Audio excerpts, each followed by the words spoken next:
Howdy, how y'all doing today? My name is Dennis Jones, and you're with me at the Bryan Museum. We're going to talk a little bit about the history of Texas and Texas history.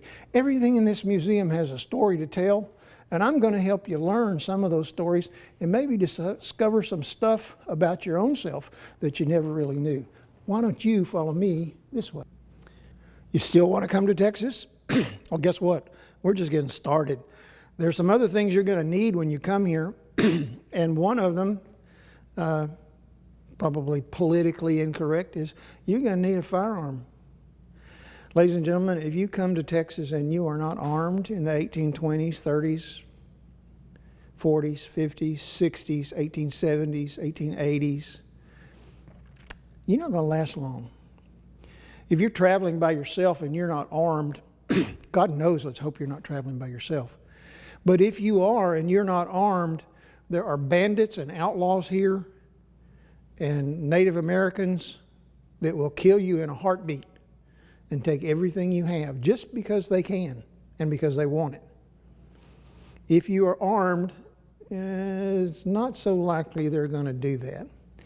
So what I wanted to do is I wanted to give you a crash course in what you're going to need to bring with you when you come to Texas if you intend to be armed. In the very, very early days of the arrival in Texas, they didn't have some of the more fancy technologies. So what I'm going to show you is a technology they probably would have been very, very common in the 1820s. Are you ready? I got it behind me. This is a flintlock rifle. A flintlock rifle or a flintlock musket is what folks would carry. These were very, very expensive. This would be almost like, to regular people, the equivalent of buying a car, or at least a really nice home stereo unit. But it's also something that you would pass down from father to son. This technology is something that we've talked about a little bit before. Flint and steel. This is a flint and steel is what you use when you make a fire. You knock a spark into the pan where the gunpowder is, and then it goes back into the breech, and then here we go. We have a boom.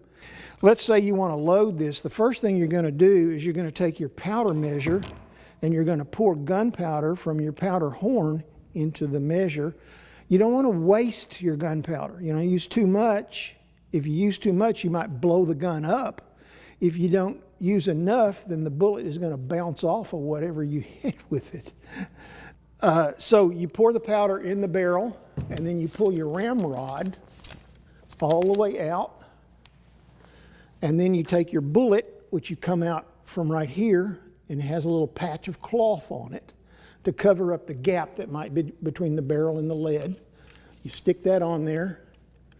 You drive it all the way home, and you pack it down because you don't want any gaps in there. If you have air gaps in there, that can cause you some problems with blowing up the rifle as well. So you put your ramrod back. Always put the ramrod back. If you break the ramrod, until you get a new one, the gun's useless. You won't be able to use it very well. So now what we do is we go to half cock. You have to be really, really careful that your gun doesn't go off half cocked. Have you ever heard that term? It's getting kind of old, but people still use it a little bit. Then what we would do is we would go to our priming horn, and we would pour just a little bit of gunpowder in the pan. Right there is a little tiny hole. Then we would close the frizzen, and when we were ready, we would go to full cock,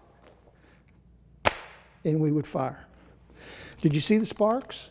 Well, there's the hammer and the steel, the steel and the flint. This would go poof, and that poof would be a fire, and then the fire would go inside the hole. Have you ever heard fire in the hole? Fire in the hole. And then there's no place for the gunpowder to go except out there, and it goes out very, very quickly, and that's how you would bring down your buffalo or your deer.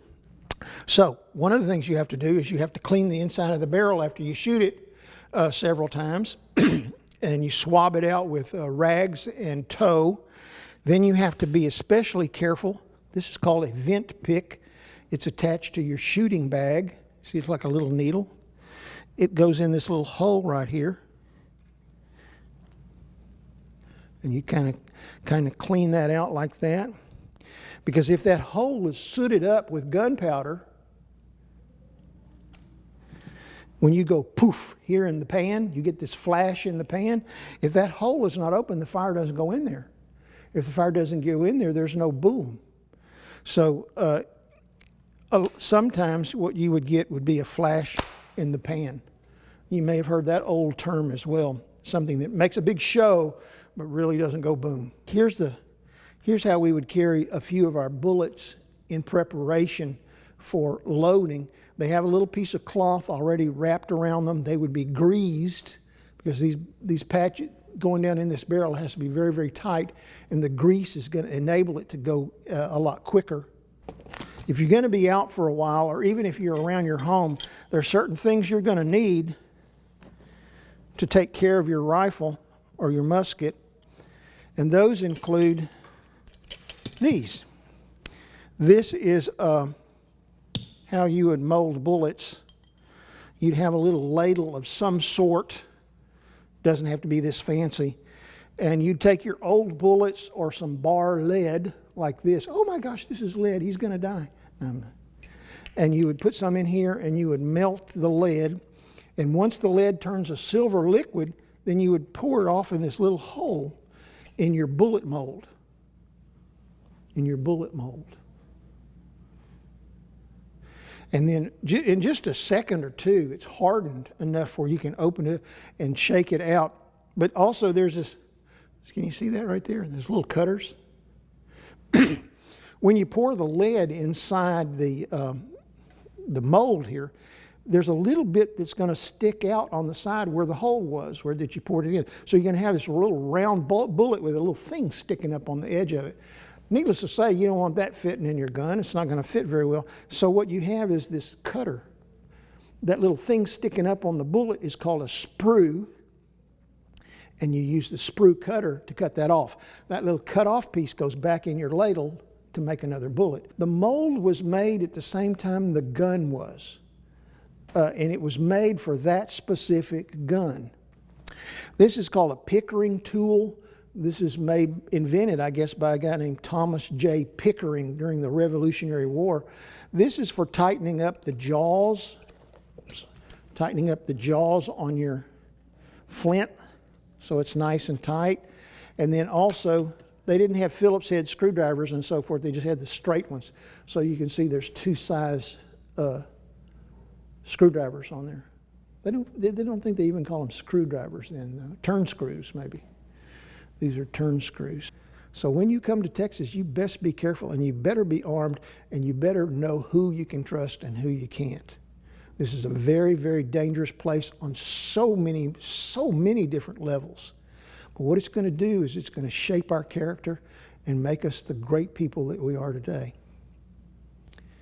If you want to come to Texas, bring your gun. Have a good day. We'll see you later.